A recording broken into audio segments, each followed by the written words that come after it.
Bayangkan, jika konflik berikutnya tidak lagi diperjuangkan dengan persenjataan konvensional, kemenangan sudah diraih melalui kekuatan magnet. Republik Rakyat menguasai lebih dari 90% elemen esensial yang menggerakkan perangkat seluler Anda, kendaraan Anda, dan angkatan bersenjata Anda. Pada tahun 2025, mereka melancarkan langkah penentu mereka. Ketika negara-negara barat menghabiskan triliunan untuk konflik terkait minyak di Timur Tengah, Tiongkok mengatur pengambil alihan ekonomi paling halus yang pernah tercatat. Alih-alih invasi militer, mereka memperoleh kendali atas elemen-elemen tabel periodik itu sendiri. Namun, mayoritas penduduk tetap tidak menyadari realitas yang sedang berlangsung ini. Jika elemen tanah jarang menjadi tidak tersedia, masyarakat kontemporer akan berhenti berfungsi. Mari kita putar kembali waktu ke tahun 1992. Selama tur inspeksi selatannya, Deng Xiaoping menyampaikan pidato, mengucapkan pernyataan tunggal yang sangat penting. Sementara Timur Tengah memiliki minyak bumi, Tiongkok memegang keunggulan dalam mineral tanah jarang. Analis di Barat menolaknya sebagai gertakan nasionalistik belaka. Kemudian terungkap sebagai cetak biru strategis 3 dekade yang direncanakan dengan cermat. Tiongkok melakukan lebih dari sekedar mengekstraksi tanah jarang. Mereka mengubah seluruh rantai pasokan menjadi instrumen strategis. Ketika perusahaan-perusahaan Amerika menutup fasilitas pemrosesan yang tidak ramah lingkungan untuk mematuhi peraturan ekologi, Tiongkok membangun infrastruktur pemurnian global. Mereka memberikan dukungan finansial untuk itu, sekaligus mengabaikan kontaminasi lingkungan. Strategi mereka bersifat jangka panjang.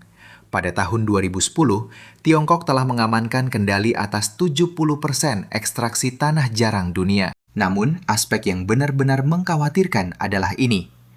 Mereka mendominasi 90% pemrosesan tanah jarang. Di tahap pemrosesan inilah letak daya tawar yang sesungguhnya. Biji yang belum diproses murah dan melimpah. Namun, proses pemurnian mengubah biji itu menjadi litium tingkat baterai, neodymium tingkat magnet, dan gallium tingkat semikonduktor merupakan hambatan kritis. Dan Tiongkok memegang kendali eksklusif atasnya. Memiliki setiap deposit litium secara global tidak berarti apa-apa jika kapasitas pemurnian tidak ada. Konstruksi menjadi mustahil.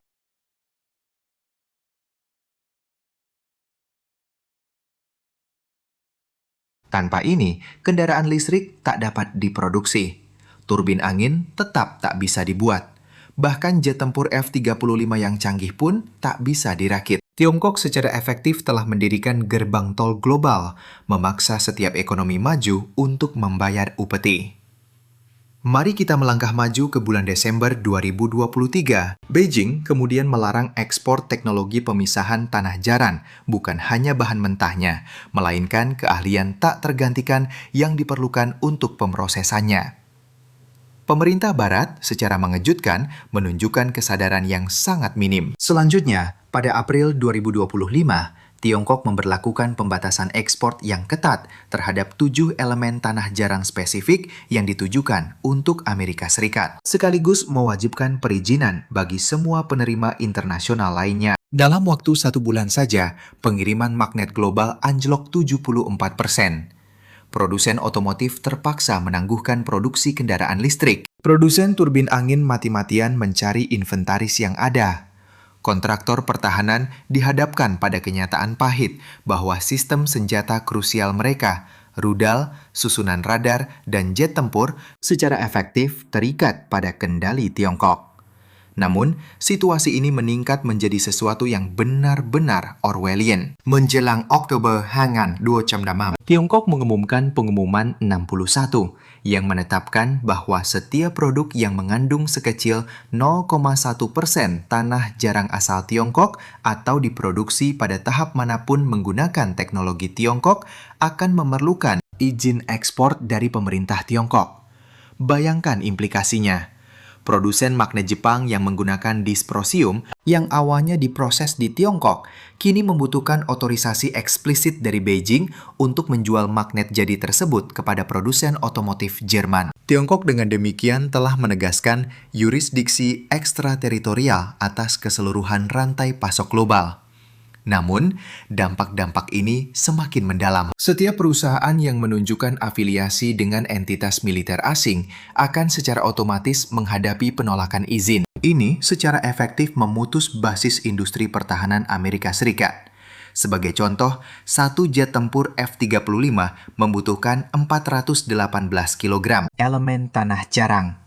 Sebuah kapal selam kelas Virginia sebaliknya membutuhkan 4.600 kg. Pentagon saat ini hanya memiliki cadangan strategis untuk 6 bulan. Setelah periode ini, semua produksi akan terhenti. Menteri Keuangan Scott Bessent secara terbuka mengakui fakta ini. Tiongkok secara jitu menyasar rantai pasok dan fondasi industri pasar bebas global. Apabila fakta ini membuat Anda terperangah, mohon pertimbangkan untuk berlangganan. Narasi ini membentang jauh melampaui persepsi awal dengan kesimpulan yang masih belum tertulis. Maka dari itu, metode apa yang Tiongkok gunakan untuk membangun cengkraman yang begitu dominan? Menelusuri aliran keuangan menunjukkan bahwa sejak tahun 2013, inisiatif Sabuk dan Jalan Tiongkok telah menyalurkan 57 miliar dolar Amerika Serikat ke dalam usaha pertambangan di seluruh Afrika dan Amerika Latin. Namun, ini bukanlah tindakan filantropi, melainkan akuisisi aset yang strategis. Ambillah contoh Republik Demokratik Kongo, yang memiliki 70% cadangan kobalt global. Saat ini, korporasi Tiongkok menguasai hampir semua operasi penambangan kobalt yang signifikan. Pada tahun 2016, akuisisi Tenke Fungurume senilai 2,6 miliar dolar Amerika Serikat oleh China Molybdenum merepresentasikan lebih dari sekedar pembelian tambang. Itu adalah pengamanan pengaruh strategis. Sebuah detail krusial muncul. 95% pinjaman Tiongkok yang didukung negara untuk pertambangan diarahkan ke proyek-proyek di mana perusahaan Tiongkok mempertahankan kepemilikan saham. Strategi mereka melampaui sekedar mengakuisisi sumber daya yang diekstraksi. Mereka mengamankan kepemilikan atas asal-muasalnya itu sendiri. Dari tembaga Peru hingga litium Zimbabwe dan nikel Indonesia, Tiongkok secara sistematis memonopoli bahan baku esensial untuk ekonomi modern, dengan dampak buruk bagi manusia dan lingkungan yang secara tidak proporsional memengaruhi komunitas yang tinggal di dekat lokasi penambangan ini. Di RD Kongo, para peneliti telah mencatat penghancuran jutaan pohon dan kontaminasi sumber air dengan kobalt yang diidentifikasi sebagai karsinogen dikaitkan dengan peningkatan tajam cacat lahir di antara keturunan para penambang. Ekosistem akuatik runtuh karena saluran air menjadi beracun, dan masalah eksploitasi tenaga kerja tetap ada. Diperkirakan 40.000 anak, beberapa di antaranya baru berusia 7 tahun, dipekerjakan di tambang kobalt, menerima upah di bawah 2 dolar Amerika Serikat per hari. Anak-anak ini mengangkut beban seberat 110 pon tanpa peralatan keselamatan apapun.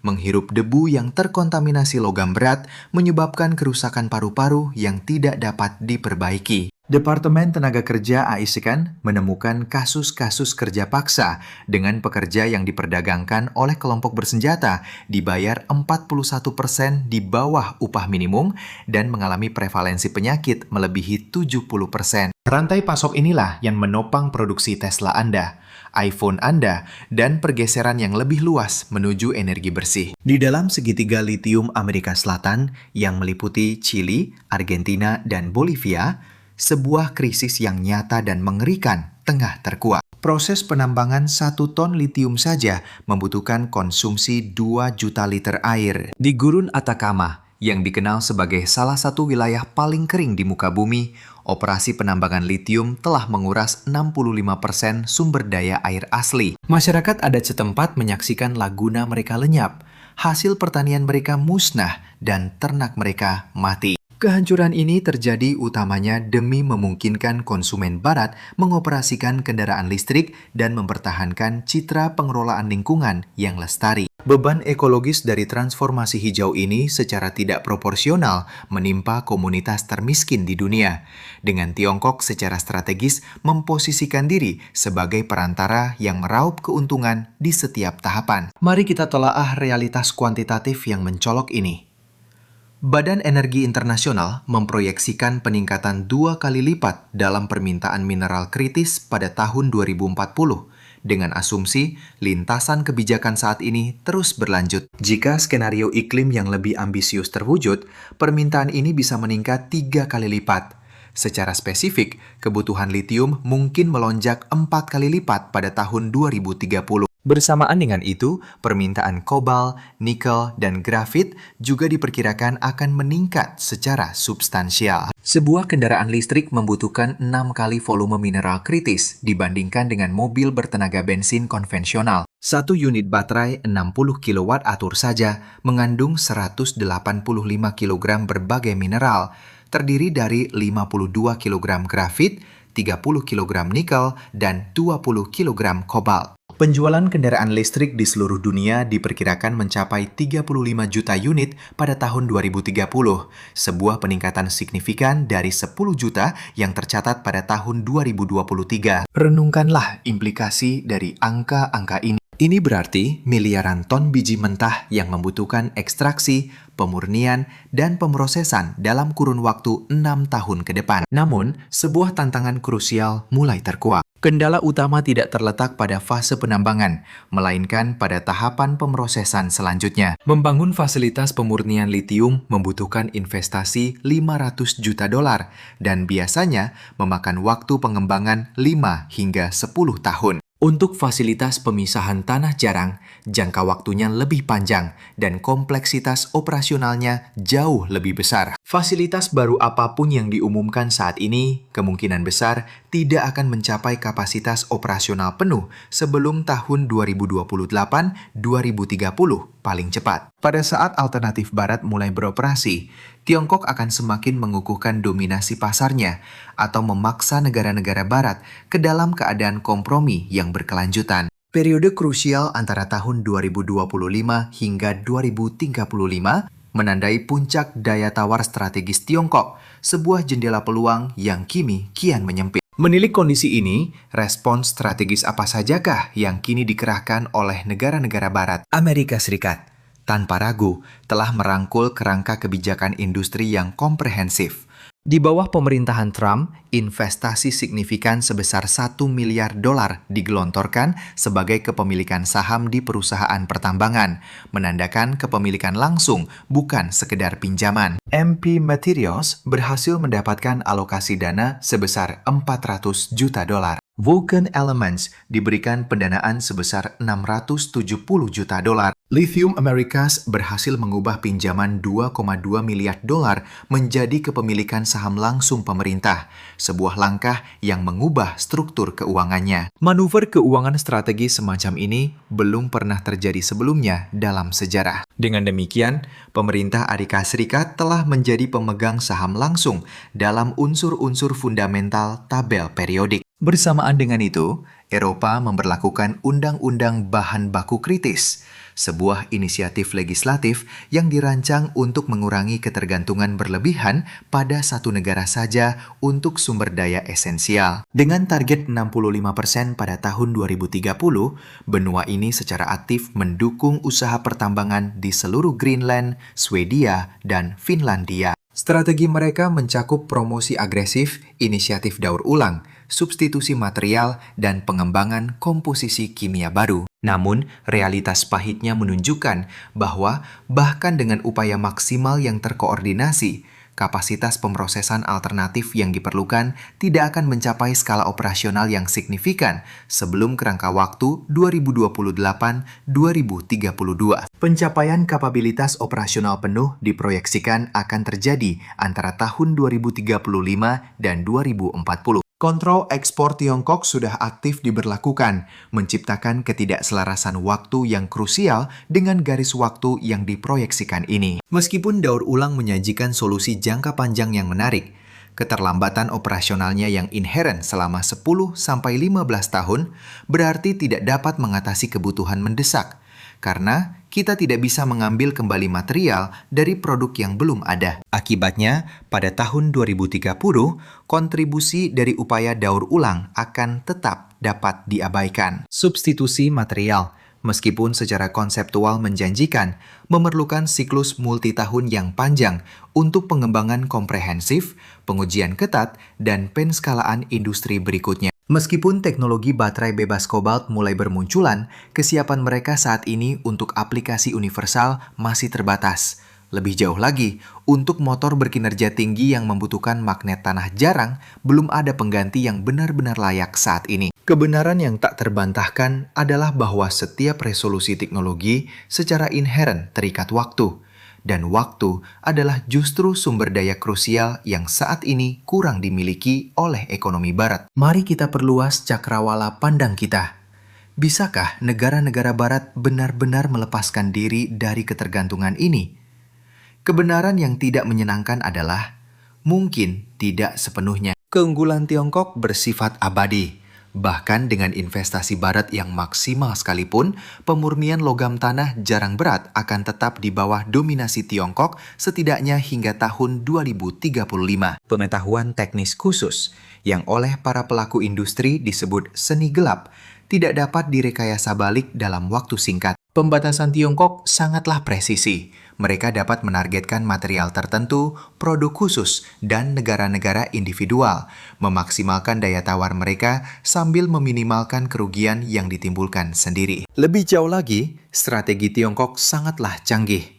Mereka tidak menggunakan embargo mentah-mentah. Mereka menumbuhkan ketidakpastian, menyetujui beberapa lisensi, sementara menolak yang lain, dan menawarkan gencatan senjata sementara sebelum kembali meningkatkan ketegangan. Strategi ini membuat perusahaan-perusahaan barat tetap bergantung, karena membangun alternatif hanya masuk akal jika ada kepastian mutlak bahwa pasokan Tiongkok akan berhenti. Dengan mempertahankan pasokan pada 70 hingga 80% dari permintaan, Tiongkok memastikan bahwa solusi alternatif tetap tidak layak secara ekonomi. Ini adalah contoh terbaik dari seni bernegara ekonomi, dengan hasil yang paling mungkin adalah akomodasi yang terkelola. Barat akan mengembangkan beberapa kapasitas alternatif, mungkin mendapatkan 30 hingga 50% kebutuhannya dari luar Tiongkok. Ini akan cukup untuk mengurangi kerentanan, tetapi tidak cukup untuk mencapai kemerdekaan penuh. Sisanya melibatkan ketergantungan yang dinegosiasikan,